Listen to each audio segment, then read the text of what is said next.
name is Dr. Anthony Levatino. I'm a practicing obstetrician-gynecologist, and I've performed over 1,200 abortions.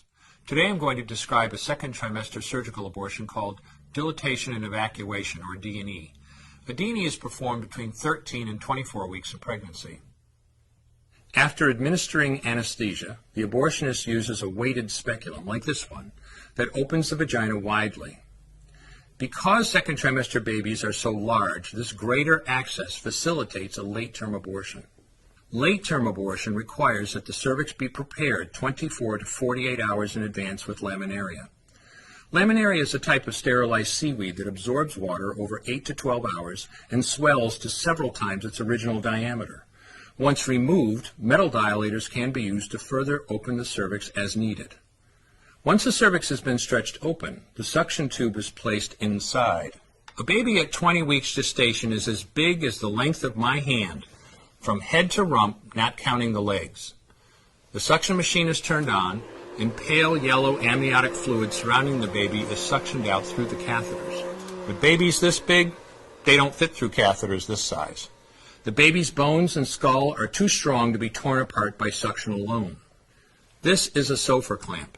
A Sofer clamp is made of stainless steel. It's about 13 inches long.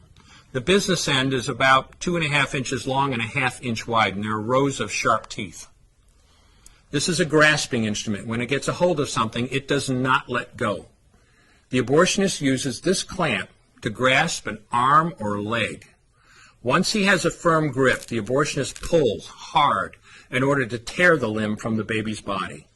One by one, the rest of the limbs are removed, along with the intestines, the spine, and the heart and lungs.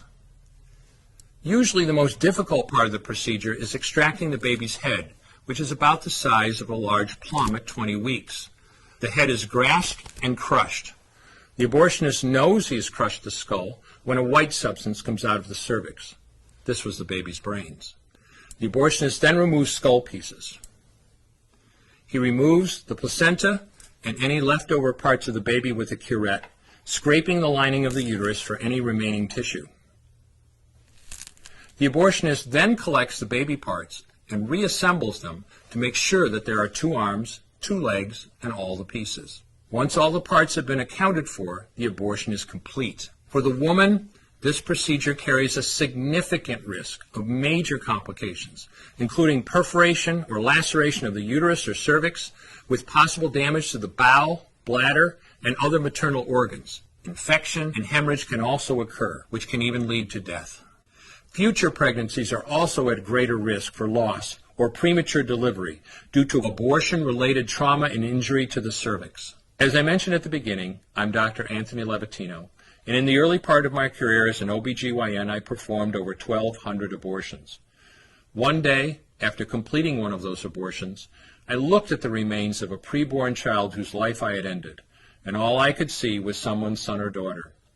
I came to realize that killing a baby at any stage of pregnancy for any reason is wrong. I want you to know today, no matter where you're at or what you've done, you can change. Make a decision today to protect the preborn. Thank you for your time. I will no longer do any more abortions. When you finally figure out that killing a baby that big for money is wrong, that it doesn't take you too long to figure out it doesn't matter if the baby is this big or this big or this big or maybe even this big, it's all the same. And I haven't done any since then, and I never will.